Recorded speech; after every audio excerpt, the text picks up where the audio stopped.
Assalamualaikum warahmatullahi wabarakatuh. Alhamdulillah, alhamdulillahirabbil alamin. Asyhadu an la ilaha illallah wa asyhadu anna Muhammadar Rasulullah. Allahumma sholli ala Muhammad.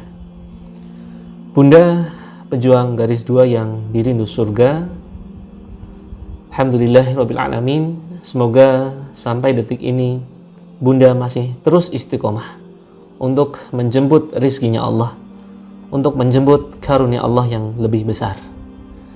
Pada kesempatan kali ini, izinkan saya melanjutkan metode program hamil yang sedang Bunda praktekkan.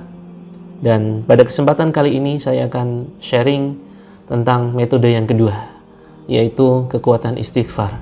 Kita bisa belajar dari kisah imam besar kalangan alim ulama. Yang pertama adalah saya ambil dari kisah Imam Hasan Al-Basri. Seperti yang kita ketahui, Hasan Al-Basri adalah alim ulama dari kalangan tabi'in atau pernah bertemu langsung dengan sahabat Nabi. Suatu ketika datanglah 3 orang menemui Hasan Al-Basri, ingin konsultasi, mengadukan masalah yang mereka hadapi. Orang yang pertama mengadukan masalahnya kepada Imam Hasan Al-Basri tentang musim paceklik, tentang kebunnya yang kering. Kemudian Imam Hasan Al-Basri menjawab, berbanyaklah istighfar kepada Allah. Kemudian datang lagi orang yang kedua, berurutan, bergantian. Orang yang kedua kemudian mengatakan, mengeluhkan masalahnya. Wahai Imam, bagaimana cara mengatasi kemiskinan yang aku hadapi? Orang kedua ini mengeluhkan tentang masalah kemiskinan yang sudah lama ia derita. Kemudian Imam Hasan Al-Basri menjawab, perbanyaklah istighfar kepada Allah. Kemudian datang lagi orang yang ketiga. Orang ketiga mengeluhkan kepada Imam Hasan Al-Basri bahwa ia sudah lama tidak dikaruniai momongan. Sudah lama menikah tetapi buah hati belum juga kunjung tiba. Kemudian Imam Hasan Al-Basri menjawab, perbanyaklah istighfar kepada Allah Azza wa Jalla. Kemudian salah seorang murid Imam Hasan Al-Basri rahimahullah heran dan berkata, tadi orang-orang banyak mengadukan berbagai macam masalah kepada engkau wahai Imam, tetapi kenapa engkau menjawab dengan satu solusi? Engkau menjawab hanya dengan istighfar untuk semua masalah mereka. Kemudian Imam Hasan Al-Basri menjawab, jawaban itu bukan atas keinginanku sendiri, bukan atas hawa nafsuku sendiri, tetapi Allah lah yang sudah memberikan jawaban di dalam Quran surat Nuh ayat 10 sampai dengan 12. A'udzubillahi minasyaitonirrajim. Faqultu astaghfiru rabbakum innahu kana ghaffara yursilis samaa'a 'alaikum midrara wa yumdidukum bi amwali wa banin wa yaj'al lakum jannatin wa yaj'al lakum anhara.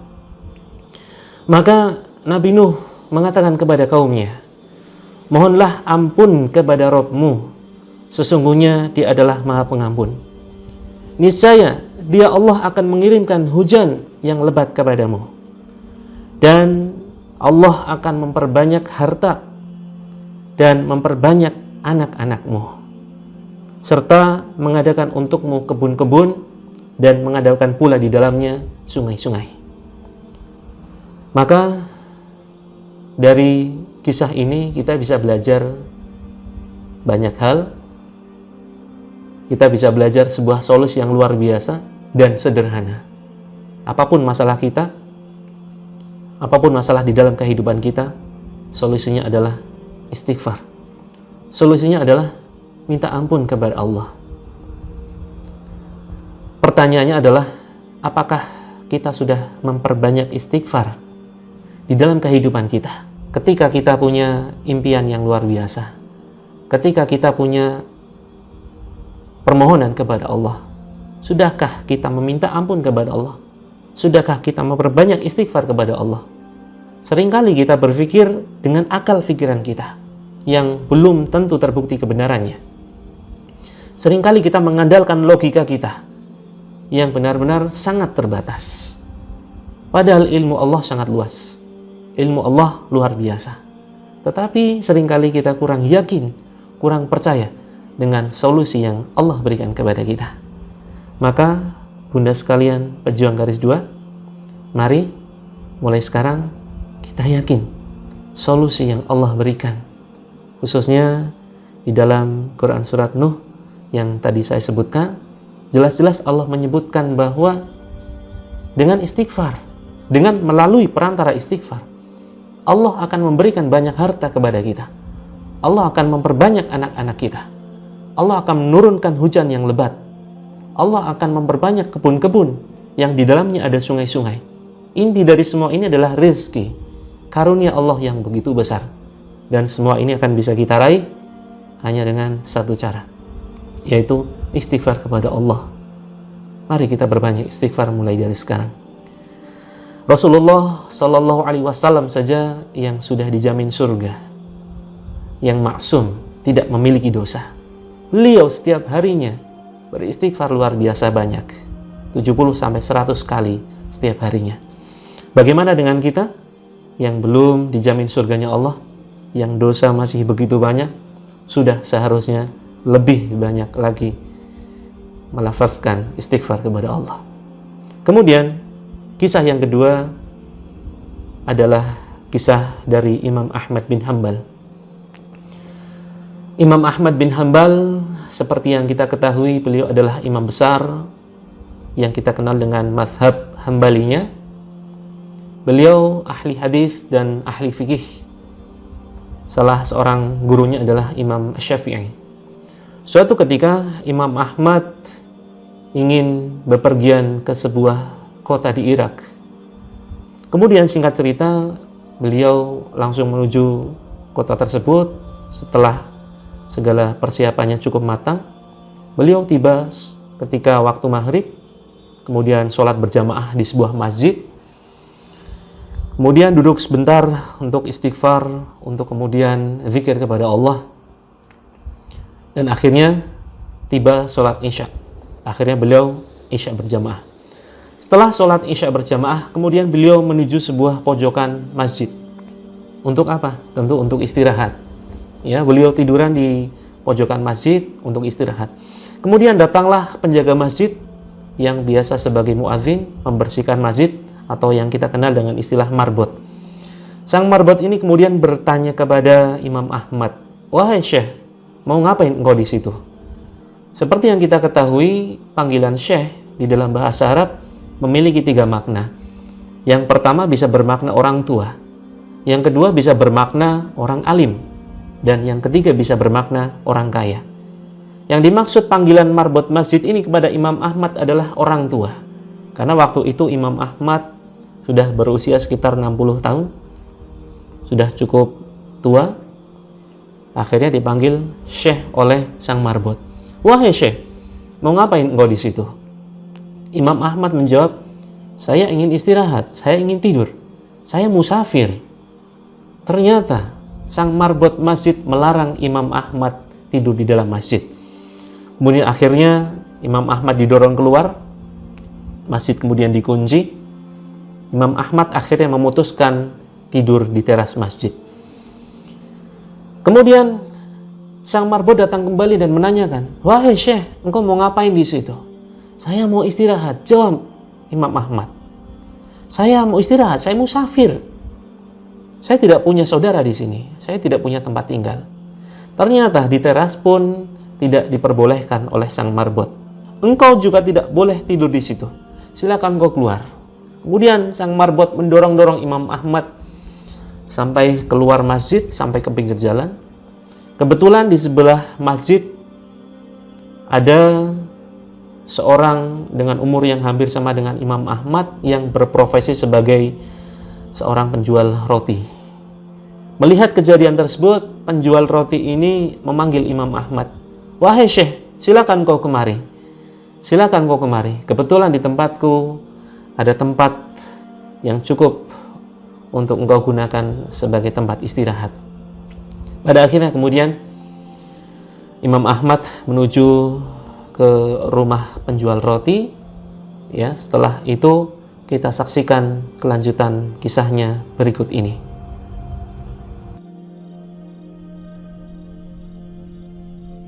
تفضل. بارك الله فيك يا أخي، بارك الله فيك. أهلا وسهلا بك، تفضل. ما الذي جعلك تغفو على قارعة الطريق يا أخي؟ أنا رجل مسافر كما ترى، وقد عرجت على ذاك المسجد كي أغفو فيه حتى الفجر، ثم أصلي الفجر وأتابع مسيري، ولكن آذن المسجد سمحه الله وغفر له منعني بحجة قفل باب المسجد. سامحه الله وهداه. اغفو هنا في فرني حتى الفجر. بارك الله فيك. يا الله، استغفر الله العظيم، استغفر الله العظيم. سبحان الله والحمد لله ولا إله إلا الله، الله أكبر. سبحان الله والحمد لله ولا إله إلا الله، الله أكبر. استغفر الله العظيم. سبحان الله والحمد لله ولا إله إلا الله، الله أكبر. استغفر الله العظيم. لا حول ولا قوة إلا بالله العلي العظيم. سبحان الله والحمد لله ولا إله إلا الله، الله أكبر. اسمح لي بسؤالك يا أخي. تفضل اسأل. هل قطفت ثمار تسبيحك واستغفارك هذا؟ نعم والحمد لله، ما دعوت دعاء إلى الله إلا استجابه الله لي، إلا دعاء واحدا لم يستجبه الله لي حتى الآن. لقد شوقتني والله. وما هو هذا الدعاء؟ أن أرى الإمام أحمد بن حنبل.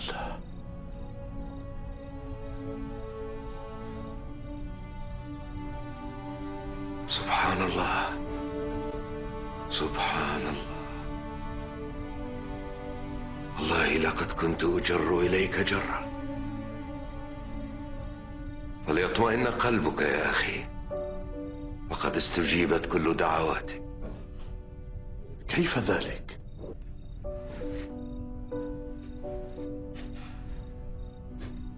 أنا العبد الفقير لله أحمد بن حنبل. أنت الإمام أحمد بن حنبل؟ الحمد لله، الحمد لله، الحمد لله، الحمد لك يا رب.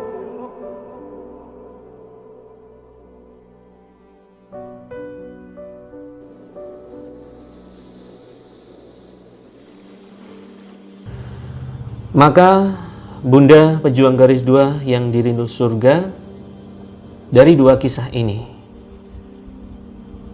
masihkah kurang keyakinan kita tentang kekuatan istighfar kepada Allah?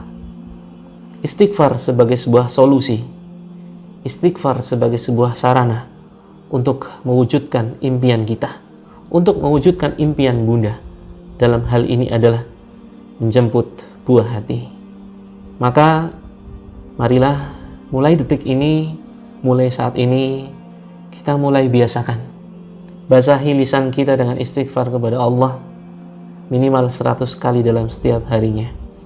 Maka insya Allah, jika kita sudah terbiasa melafazkan istighfar kepada Allah, bukan hanya secara lisan saja, tetapi juga di dalam hati, diiringi dengan perbuatan, menahan anggota badan untuk tidak berbuat dosa, mensyukuri nikmat Allah, memanfaatkan anggota badan ini hanya untuk beribadah kepada Allah, maka insya Allah kehamilan hanya soal waktu saja. Buah hati hadir di perut Bunda hanya soal waktu saja. Pertanyaannya, apakah kita siap untuk terus melafazkan istighfar di dalam lisan kita, di dalam hati kita? Maka Bunda sendiri yang bisa menjawab. Mari kita secara berjamaah saling mengingatkan. Ketika ada satu anggota yang lupa mungkin istighfar hari ini, anggota yang lain mengingatkan, ayo Bunda, kita hari ini sudah istighfar belum? 100 kali setiap harinya. Maka insya Allah dengan kekuatan jamaah akan semakin ringan, akan semakin mudah kita praktekkan. Dan insya Allah saya akan terus doakan Bunda, semoga Allah segera kabulkan impian Bunda untuk bisa mendapatkan buah hati. Demikian dari saya, semoga bermanfaat. Kurang lebihnya mohon maaf. Assalamualaikum warahmatullahi wabarakatuh.